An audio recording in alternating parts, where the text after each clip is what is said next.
The Walking Dead has been the textbook reference for all things zombies this past decade. Once you get hooked into the flesh-devouring and frankly disgusting but awesome scenes in the series, it's hard to notice some anomalies hidden in plain sight, and sometimes they just stare at you right in the face. But you're far too busy praying walkers don't get Rick, or that some of the group finally catches a break, that you don't even notice. But don't worry, we've compiled a list of anomalies in the show, and today we're gonna run down a couple of Easter eggs you may have missed in The Walking Dead.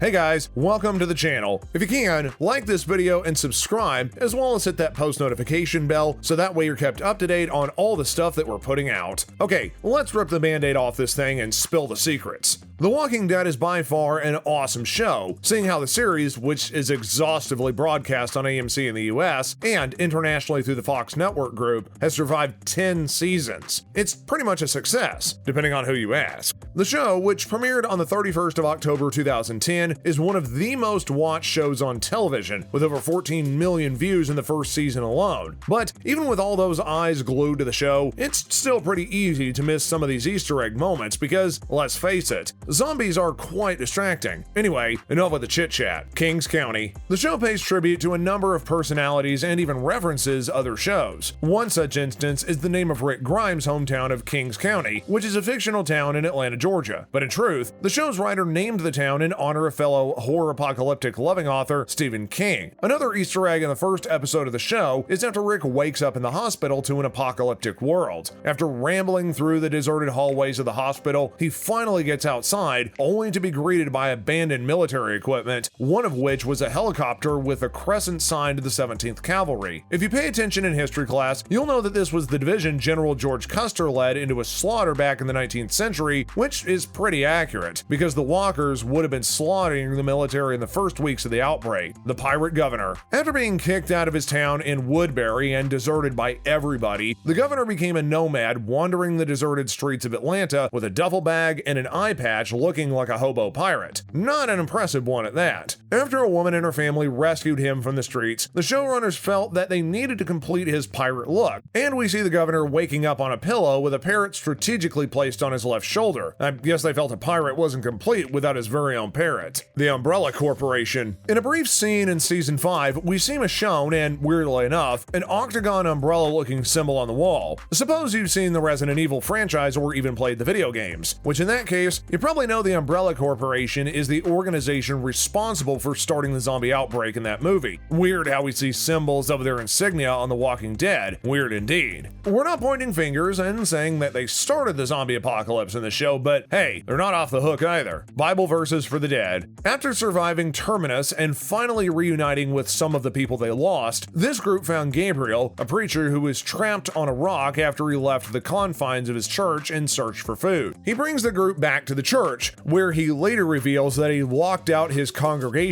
out of fear and listened as the walkers ate them alive, and that the guild had been eating him ever since. In his church, there's Bible verses on the wall, and they all coincidentally reference the dead or people coming back to death. In Revelation chapter 9 verse 6, it said, "During these days people will seek death, but will not find it. They will long to die, but death will elude them." And then Ezekiel chapter 37 verse 7, "So as I prophesied as I was commanded, and as I was prophesying, there was a noise, a rattling sound, and the bones came together, bone to bone. I looked, and tendons and flesh appeared on them, and skin covered them, but there was no breath in them." Later we see Romans chapter 6 verse 4, which says, "We were therefore buried with him through baptism into death, in order that, just as Christ was raised from the dead through the glory of the Father." And finally, Luke chapter 25 verse 4, "In their fright the woman bowed with their faces to the ground, but the men said to them, 'Why do you look for the living amongst the dead?'" Well, that's not creepy at all. Johnny Depp's head. Most fans probably didn't notice this, but there is a scene in season 6 of the show featuring a decapitated Johnny Depp head. The director of the episode, Greg Nicotero, revealed in an interview for Entertainment Weekly that one of the decapitated heads in a scene was sculptured after a version of Johnny Depp. Although the A-list actor never makes an appearance in the show, I guess we'll just have to do with a decapitated head on the floor. Morgan's arrival. Morgan was an integral part of the show, but was separated from the group by the end of its first season. His return to the show wasn't what fans expected at first when Rick, Michonne, and Carl ran into him on a supply run because he had lost his son and appeared to be losing his mind. Rick tried to take his friend back from the clutches of grief and sanity, but Morgan kept making references to people wearing the faces of dead men. If you are up to date with the show, you probably know that this is an uncanny description of the Whisperers, a group of humans who wear the skin of walkers in order to blend in. The Whisperers believe all humans should return to their animalistic roots of savagery in order to survive. Although Rick reunited with Morgan in season 3, the Whisperers never made an appearance until season 9. Eastman's Turtles. Remember this guy? Yeah, you do. Eastman was one who trained and subdued a crazy Morgan by teaching him Aikido. Simply put, he brought Morgan back from the state of insanity. In his first scenes, Eastman is seen wearing a shirt that reads "Save the Terrapins." Terrapins is a kind of turtle. This scene comes after Enid, a teenage survivor, is seen eating a live turtle to avoid starving to death. We love turtles too, AMC, so stop trying to serve them up for brunch. Another double entendre might be that Eastman's name is a reference to Kevin Eastman, the man who created the Teenage Mutant Ninja Turtle franchise. Sneaky, right? Decaying title. Over the years, as the show has progressed, we've noticed that the zombies have become more and more gruesome with each passing season, but it seems the walkers aren't the only things rotting, as the title card for the show has been showing a steady decline as well, not just in quality, but its general outlook as well. This is in line with the time of the show. As the walkers continue to decompose, so does the title card. From the clear gray letters to the first season of the dirty spotted yellowish shade of the current season, it seems the showrunners take the decomposition rate very seriously. Rockstar Zombies. Regular fans might be too engrossed in the show's cliffhangers to notice, but we're pretty sure rock music fans took a second look at a zombie that Carl killed just outside of Alexandria in season 5. The walker was portrayed by none other than Scott Ian, guitarist for the metal band Anthrax, a fan of the show since its inception. The rock star also got behind the scenes of another popular undead show. Way back in 2016, Ian even got dressed up in a costume as a White Walker for Game of Thrones. Although he didn't make an appearance in the show, he said it was a dream come true to portray the undead, as he was also a huge fan of the show. Famous zombies. Humans aren't the only ones that get the limelight in zombie franchises. We've got some A-list zombies too. None as iconic as Bud from Day of the Dead by George Romero. Paying tribute to the iconic zombie who regained his humanity, the showrunners for The Walking Dead had him appear on the show as one of the walkers which attacks Glenn and Tara in the tunnel scene in season 4. While that's impressive, you should know that Bud isn't the only reoccurring zombie from other films, as the ill-fated Flyboy from yet another George Romero film, Dawn of the Dead, makes an appearance in Woodbury with a striking resemblance too. From the yellow shirt to the brown pants and black belt, to even the blood splatter on his shirt and face, the similarities are just too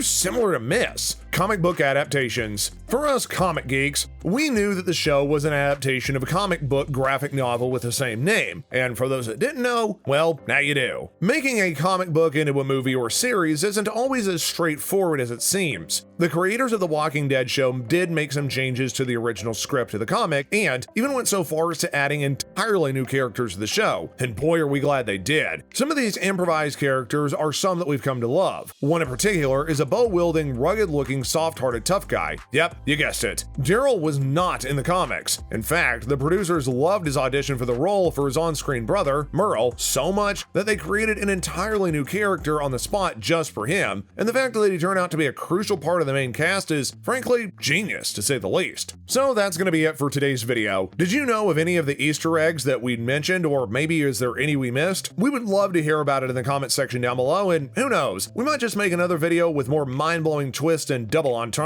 Don't forget to turn on post notifications, like the video, as well as subscribe to our channel. Until next time, guys, we'll see you later.